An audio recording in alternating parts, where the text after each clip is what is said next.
우리를 둘러싼 투자 환경이 너무 빠르게 인플레이션, 디플레이션, 화폐를 보유하는 건 어리석은 행동이다. 현금 대신에 오히려 물건을 사는 것이 내 전체 포트폴리오의 일부를 현금을 갖고 있잖아요.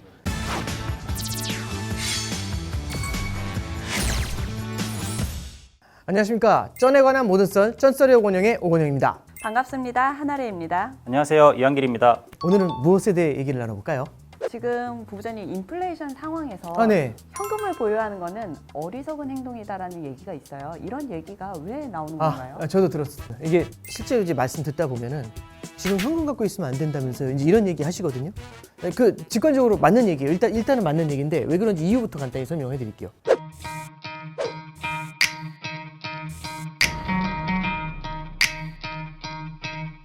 인플레이션이라는 건 물가가 오르는 것이다 라는 말이 맞죠. 물가가 올라가는데 물가가 오른다는 말은 뒤집어 말하면 화폐 가치가 떨어지는 거다라는 얘기죠. 결국에는 100원짜리 물건의 가격이 1000원이 된다는 얘기는 100개의 원화만 줘도 이 물건을 살 수 있었는데 이제는 1000개의 원화를 주면 이 물건을 살 수 있다. 이제 이런 얘기가 되는 거고요. 실제로 지금 100원이 있더라도 만약 물가가 너무 빨리 오르게 되면 이 100원을 갖다가 항아리에 묻어놨을 때 1년 후에 100원을 꺼낼 수 있지만 물건의 가격은 이미 하늘로 날아가고 있죠. 110원으로. 그럼 1년 후에는 이걸 살 수가 없으니까 지금은 현금을 갖고 있으면 안 되죠.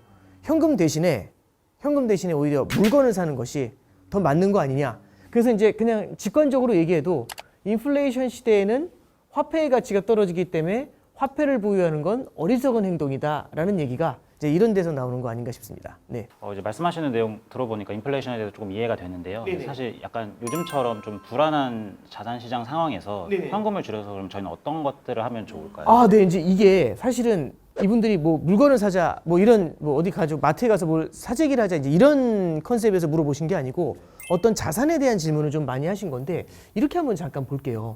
인플레이션이라고 하면 우리는 그냥 물가가 올라간다라고 얘기를 하는데 그러면 이 물자 있잖아요. 물건 물자일 텐데 어떤 물건인지 여기에 대해서는 우리가 사실은 특정을 하기가 어려워요. 아무리 전체적인 물가가 올라가는 시대라고 할지라도 물건의 가격이 오히려 떨어지는 것들도 있겠죠. 그러니까 물건마다 다 다른 거잖아요. 근데 자, 전반적으로 이렇게도 나눠볼 수 있습니다. 실물 경제에서의 실물의 가격이 올라간다는 얘기가 될 수 있고 두 번째는 자산 가격이 올라가는 자산의 인플레이션이 일어날 수도 있습니다. 둘 중에 어떤 것인지 모르죠. 근데 한 가지 확실한 건 뭐냐면 이 두 가지를 우리가 제대로 구분을 해줘야 된다는 얘기인데 예를 들어서 인플레이션이 왔다는 얘기를 우리가 둘 다 올라간다 이렇게 무조건 해석하시면 안 돼요. 그럼 어떤 일이 벌어지냐면 인플레이션이 왔다?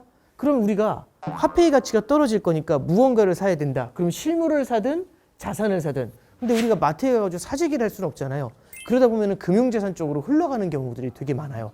근데 인플레이션 국면 중에는 이런 것들이 있습니다.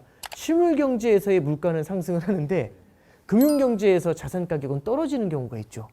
대표적으로 말씀드려 볼까요? 최근 같은 경우도 실물 경제에서의 물가가 소비자 물가 지수라는 게 올라가니까 이걸 잡기 위해서 중앙은행에서 금리 인상에 나서게 됩니다. 금리 인상에 나서게 되니까 과도하게 유동성에 몰렸었던 그런 자산들의 가격이 떨어지게 되는 거거든요. 그러면 실물 경제의 인플레이션하고 자산 시장의 인플레이션이 다르게 나타날 수가 있죠.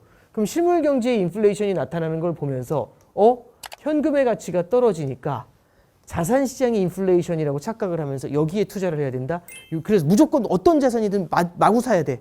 이렇게 가는 거는 굉장히 좀 큰 오류에 빠질 수 있다. 이런 말씀 드리는 거죠. 그래서 뭐 자산을 사라 팔아라 이런 말씀을 드리려는 게 아니라 우리가 인플레이션이면 무조건 자산 투자 이렇게 이어지는 이 공식 있죠. 이런 것들이 하나의 신화 같은 것일 수 있다. 이런 말씀을 드리고 있는 겁니다.